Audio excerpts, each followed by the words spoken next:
అది ఎట్టా బతికి బట్ట కట్టాలో నేర్చుకోవాల్సిన రహస్యం.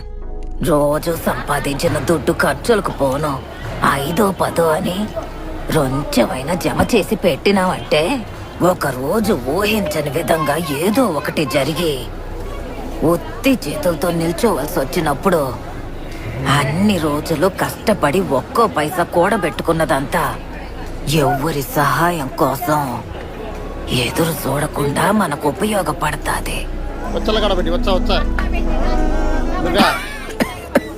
ఒక మనిషి సంతోషంగా ఉండడానికి దుడ్డు కావాలో లేదో నాకు తెలీదు, కానీ మర్యాదగా ఉండడానికి దుడ్డు కావాల్సిందే. జీవితంలో బతకడానికి ఎవరైనా దుడ్డు అవసరం లేదు అని చెప్పినారంటే వాళ్ళకి దుడ్డు సమస్య లేకుండా బతుకుతున్నారు కాబట్టి అట్ట చెప్తున్నారని అర్థం. అట్టంటోళ్ళ మాటలిని మీరు కూడా అట్టాగే బతికినారంటే ఎట్టాగే